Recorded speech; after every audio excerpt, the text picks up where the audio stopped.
This is MIA2K Podcast, and we are your ticket from Miami to Seoul. We are your pilots, Kathy and Laura, two fun-seeking girls with obsessive fandom tendencies, taking you on a ride through the Hallyu wave from our perspective as opinionated, grown Latina fans from Miami. Before we close the cabin doors, make sure you're following us wherever you listen to your favorite podcast. And if you like to watch, our in-flight podcast video is available on YouTube and Spotify. Once we reach our cruising altitude, we'll be serving one thing and one thing only, piping hot tea. We're ready to fly into today's topic with our hot and sunny takes. So fasten your seatbelts, sit back, relax, and prepare for takeoff. Hello, everyone. While we're off for the summer, we thought we'd bring you our latest episode in smaller chunks. So let's take a look at KPop Entertainment and their questionable artist management practices. The last company that we're going to talk about today is the one that I wanted to shit on all along. I have hated KPop Entertainment with my whole body for years now. You could say for like not a lot of reason. Like in my body, in my heart of hearts, I just knew about them and I hated them. Like when Laura was trying to get me into K-pop throughout 2020, one of the first things that she told me about was HyunA and Dawn's scandal. And the fact that they were fired for being in love kind of thing had me just completely predisposed to Cube from the beginning. So that's kind of why I've always hated them. Like it started with that because I'm like, who could get in the way of love? This is before I knew about K-pop and the Lulus and fans and the lack of acceptance for relationships in K-pop, but still, fuck Cube. With that, let's talk about them. Brief history. Cube is a South Korean entertainment company, record label, talent agency, music production company, event management and concert production company, and a music publishing house.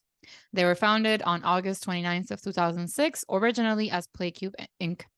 The founders include Hong Sung, aka Simon Hong, who was the former president of JYP Entertainment. Please note that. And Shin Jung-hwa, which is Monica Shin. Simon Hong left in April of 2020 over ownership disputes, BTOBs. In the artist department, we have a lot of formers when it comes to Cube and not as many currents, and for good reason. I won't go through the whole list. We'll just name a few. In 2009, they debuted 4 Minute, which was their first girl group, first K-pop group, which is where HyunA came out of. That group disbanded in 2016. In the same year, just a few months later, they debuted Beast, which is a boy group. They left Cube in 2016 altogether. Not altogether because they were 6 and now they're 4. But they left Cube while allegedly being 45% of their total revenue, like their total sales. Beast was huge for Cube. Yeah, almost 50%. Holy shit. Yeah. And then in 2017, they created their own company. They renamed and rebranded to Highlight. We actually saw them in person in South Korea. When we went to South Korea, we went to a music show taping. And the group that won the show was Highlight. Only 3 of the members were there when we saw the show, but it's pretty cool. Forgot that was their original name. Yeah, that was them. In 2010, they debuted G.Na, which was their first solo artist and a very notable scandal that they had coming up soon. Oh, Jesus. Yeah, as I mentioned earlier, HyunA started out in JYP as part of Wonder Girls. I was gonna say a joke of like she was there for 4 minutes, but she was there for 2 years. And then she started in 4 Minute in Cube. Rain was notably part of Cube Entertainment for a hot minute as well. Word. Dawn, his name was Dawn while he was promoting with Cube. He was part of Pentagon. And there's a bunch more people here, but the last 2 that I'll mention are CLC, which was a very well-liked girl group. And then Triple H was a subunit that HyunA formed with 2 members of Pentagon, which included Dawn and Hui. That's all the former list roster. Currently, they have BTOB, who debuted in 2012. They have Che Yujin from CLC. She stays signed to Cube. She went and participated in Girls Planet 999 show, and now she's the leader of Kepler. So she went from CLC to Kepler. And then in October of 2016, Pentagon debuted. In 2017, Jo Kwon signed with Cube after 16 years being with JYP. In 2018, Yoo Sung-ho. In May of 2018, I-DLE, G-I-DLE for the uninitiated, but I-DLE for the girls who know. And then in June of 2021, they debuted Lightsum, which is the latest girl group that they have. launched. Cube also manages several entertainers and actors, including Lee Hwi-jae, Ho Kyun-hwan, Park Mi-sun, Na Inu, and Kim Jin-woo, and Park Sun-young. Sorry for mispronouncing all of those names. Now, for the controversies and scandals, Laura already mentioned that Cube was one of the agencies that got looked at for their contracts and stuff. All of the scandals that I looked at here were specifically around their artists, because this is why I hate Cube again. So Okay. I just wanted to focus on this. So 2016, starting off strong, trigger warning, prostitution, starting out the scandals for Cube. G.Na, who was the solo artist that they launched, their first solo artist, she is a Canadian Korean artist, very well loved, very successful. In 2016, she was accused of giving sexual favors to an unidentified businessman in exchange for around $30,000. The singer denied the accusations, explaining that she was under the impression that she was dating him for realsies, but obviously she was getting money in exchange. So she says that the person who had set them up was a friend who had lent her the money to help out with her financial situation. She pleaded that she had no idea about this friend actually being a broker for high-end prostitution. And the idol was ultimately charged with prostitution and had to pay a fine of around $1,600 for her actions. Following the scandal, she halted all activities and went on an undefined hiatus, which has lasted through this day. She actually posted on like January 1st of this year on her personal Instagram something about hashtag still alive, don't give up. Yeah. So she still has a lot of support and a lot of fans that want her to do well and wanted her to kind of recover and come back, but that never really happened. And so that scandal basically killed her career. I mean, in terms of scandals, if she did it with her own like consent, I mean, it's not the worst thing I've ever heard, for sure. And if she needed the money or whatever, like, you do you, man. you know, but prostitution is a crime in South Korea. So in 2018, we have HyunA and Dawn, which is the scandal that I referred to at the beginning of this story. Their scandal is very long-winded. I will try to summarize as best as I can. But basically, on August 2nd of 2018, photos of HyunA with Dawn at their birthday party on June 4th were released. Cube Entertainment initially denied rumors of the two dating. However, HyunA and Dawn held an interview themselves, and they were like, yeah, we've been dating since 2016. We love each other. And What's what about wrong with that? And what about it? Period. And it was, you know, cute, whatever. But this basically was a huge blow. By this point, 4Minute had already disbanded. They had disbanded since 2016. It's been 2 years. So, you know, but HyunA was still signed to Cube because she was one of their biggest money makers, and she had done so much for the company. She had the record of the fastest video to reach 100 million views as a solo artist for women. So, you know, she was a really fucking big deal. So she was still signed to them. And she was at the time promoting with the Triple H subunit that she had with Dawn and with Hui from Pentagon.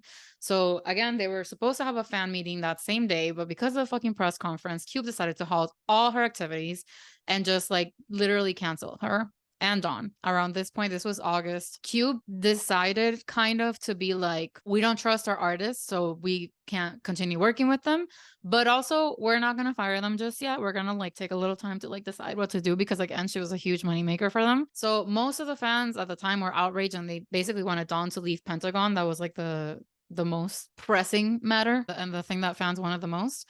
So basically, HyunA got tired of waiting for Cube to decide whether or not she was going to be in the company after having halted all of her activities. She basically gave him a deadline, and she put out a long letter once she got tired of waiting. And the letter said, firstly, when I was parting ways with JYP, I was on Chairman Hong's side. Again, remember how he was the president of JYP before founding Cube. Secondly, when there was a conflict between Chairman Hong and President Park Chung-min, I turned down President Park even when he tried to convince me, and stood on the side of Chairman Hong. Thirdly, after Cube went public, the only thing I've done is to do my best to help create the Cube that it has become today. I don't know how great of a crime I've committed, but since the beginning of September, all of my schedules have been canceled. Then on September 13th, I read the news of my removal, even though I could have been told in person. Every day is torture for me. For these past 2 months, it's been too difficult for me to wait. I ask that you give a response by the 15th. Then I would like for the contract to be canceled cleanly and gentlemanly. If I receive no response by then, I will go my way through a press conference on the basis of the facts that have occurred thus far. I ask once again, but I have done only my very best, deteriorating my health in order to sacrifice for the cube that exists today. Despite my feelings, my image has hit rock bottom and my reputation has been tarnished because of my removal from Cube. So she was rightfully pissed, gave them this deadline, and then they ended up coming to an agreement that she would be leaving the group. And then I believe in October, Dawn's contract was also terminated. So they both left Cube at the end of 2018.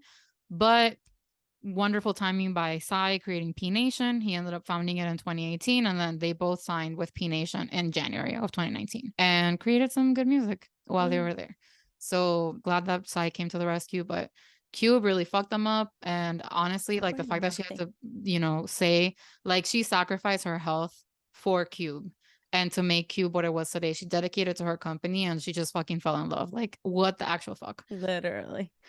Like, it's so stupid. The next scandal is with Lai Guanlin. He was a former Produce 101 contestant, former member of 101 as well, and current member of the duo Usok and Guanlin. And he's involved in an ongoing legal battle with Cube Entertainment, which began in 2019 when he requested that his exclusive contract with the agency be canceled. So his lawyer said on July 27, 2017, Lai Guanlin signed an exclusive contract with Cube Entertainment. Within just a few months, in January 2018, Cube sold Lai Guanlin management rights in China to a third-party agency. Through the transaction, Cube was given a sum that was dozens of times larger than the contract fee given to Lai Guanlin. Lai Guanlin and his parents were not consulted about this at all, so they weren't able to agree or disagree with the transaction. He also stated that Cube Entertainment agreed to conflicting schedules without Guanlin's consent that had caused his image to become damaged in the Chinese broadcast industry. They sold someone. They literally sold a person. Allegedly. I don't know. Should we say allegedly? Yeah, we should say allegedly, I guess. But yeah, they're disgusting and that's insane. The second to last scandal happened in 2020 with Elkie. She was a member of CLC. She claims to have suffered both mistreatment and mismanagement. She said, the most extreme incident was when I couldn't sleep for several days and wasn't even able to remove my makeup. The longest time I've had dance practice was for 16 hours straight from noon to late at night. I was so tired that I walked like a zombie. So that was one claim that that was about the mistreatment and everything. There was a second claim about how basically their songs were given to IZ*ONE at the time. At least one really good song that IZ*ONE blew up with, and then CLC got like the not great song, so they didn't blow up with that one. So she mentioned that the song and opportunity that had originally belonged to us were given to someone else, and the situation felt so helpless. The 7 of us worked really hard, but the agency took away our opportunities. I think the agency was too out of line. I feel so disappointed. And then lastly, so CLC fans know very well that like CLC started with like a cute concept, whatever. They weren't really able to stand out. Then they came back with like this rocker concept. They blew up.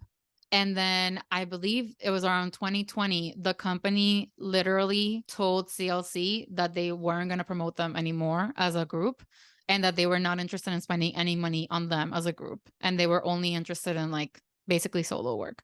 So at that point, Elkie like decided to leave the company. And it's just fucking disgusting. Like, how do you train a group and like work with them, but then decide to not give a fuck about them? And that's because of obviously I-DLE success and their, their growth. They had someone else to focus on, which is absolutely disgusting. So, actually, we had 2 more scandals. It wasn't just one more. Makes sense. Second to last, we have B2B Ilhoon's marijuana charges. On December 31st, 2020, Cube Entertainment announced that Ilhoon would be leaving B2B after being investigated for using marijuana. Ilhoon was under investigation from the Seoul Metropolitan Police Agency for purchasing and using marijuana over the past 4 to 5 years and was also charged for violating the Narcotics Control Act. He was accused of buying 133 million won worth of cannabis on 161 occasions between 2016 and 2019, together with 7 other people. They are known to have bought the drug with cryptocurrency. In June, the Seoul Central District Court sentenced him to 2 years in jail and ordered him to forfeit 133 million won. But he lodged an appeal and submitted more than 80 letters of apology. So he is no longer in jail, thankfully. But he did get forced to leave the group by Cube. And then the last scandal for Cube is in 2021, Soojin leaving I-DLE. So I think most of us, I mean, Laura and I remember very clearly when the onslaught of accusations for idols that were bullies came out in 2021. Soojin was one of the idols that was affected and accused. The thing with her is that, so basically, one of her classmates, their little sister, was bullied by Soojin in school. And they had posted a bunch of accusations about how she defaced a classmate's coat with a marker. She had bad girl behavior, smoked, forced a friend to memorize a choreography for graduation, drank a lot of alcohol, rode a motorcycle. So, like, you know, arguably things that are just like, okay, sure, you're not a perfect person. Like, what's new? And things that in the US, no one would have batted an eye with any of these accusations, other than like maybe fucking up someone's coat if it was like expensive fur or something. I don't know. But basically, like, they put her on hiatus at the beginning of the accusations. And then there's an actress from a drama called High Kick Through the Roof. Her name is Soojin. She claimed that she was actually also a victim of bullying. And even though she didn't name Soojin by name, fans put two and two together and they realized that it was about her. So at that point, once there's like a beloved actress and, you know, someone from the industry accusing her, Cube decided to drop her. Like at the beginning, Soojin only admitted to smoking and drinking alcohol. She denied everything else. And she maintains that she's never ridden a motorcycle, nor perpetrated any violence, mental, physical, or emotional. I know.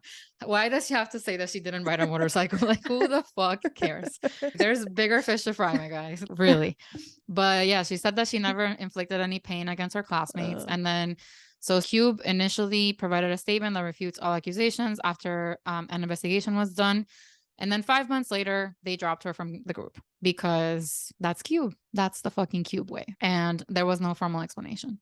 Oh my God. So the fandom obviously was pissed for mishandling the situation and not taking care of their talent.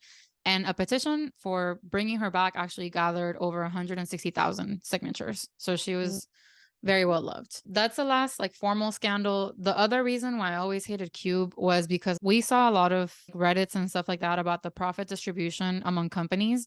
So, you know, when you see like SM, YG, like how they split the profits of what they do with their artists. So when I looked at this again now with fresh eyes, Cube does not have the worst rates, but they also don't have the best rates. They have something in the middle and it's just shit. So their contract years are 7 years. For physical sales, the agency gets 80%, the artist gets 20%. For physical sales renewed, the agency gets 70%, the artist gets 30%. For events, the agency gets 60%, the artist gets 40%. And then for overseas promotions, the agency gets 40% and the artist gets 60%.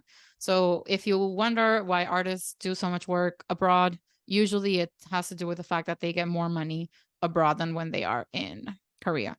So the bottom line here, or the common thread behind most of the accusations and the stories and their scandals, is that Cube doesn't stand by their artists. And that's why I hate them. They literally are a terrible company who will not have your back, will not stand with you, will not stand for you, because you have to be fucking kidding me that HyunA and Dawn were dating for a full 2 years. And they were gonna act like they didn't know. Of course they fucking knew. They were just pissed that they like admitted to it on TV and they made them look stupid. So, you know, they don't have the artist's best interests at heart as artists or as people. And that is why they suck. If you look at content for Triple H, you could tell Huey, or however his name is said, I'm so sorry, was third wheeling. In every single thing. Like you can just tell, like literally. It's so, I mean, obviously hindsight is 2020, but like, bro. Yeah. It was obvious. Like, Yeah. Yeah. I feel like now that they have, you know, Idol blown up as much as they have, this is their like golden child or their gold mine.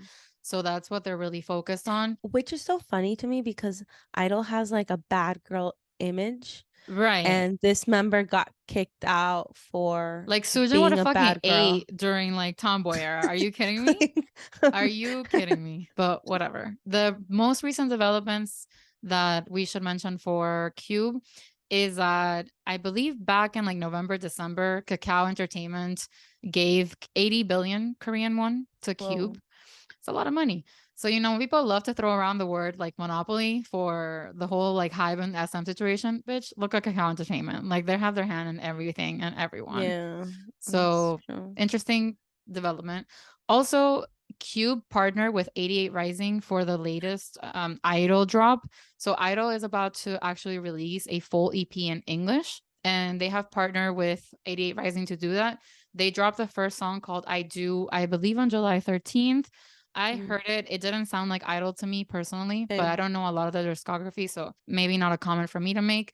I just, we're used to like their more fun bops, and that was not really a fun bop. But it's interesting to see this partnership because every label right now is partnering with a US or global big company to bring the talent like stateside, and them doing a full EP is huge. This is the first time that Cube has done this. So that's that. And then Pentagon's Hongsuk alluded to the group not being paid by Cube Entertainment. And so netizens have been sending, instead of protest trucks, flowers to demand better treatment of Cube for Pentagon. No words. Okay with this. See, recently I watched a drama where Hongsuk was like, I think the second male lead. If you are a listener, you know I fucking live for a second male lead. We do. Like, we do. I love it. Guys, he's part of the big titty gang for what? Yeah. The disrespect.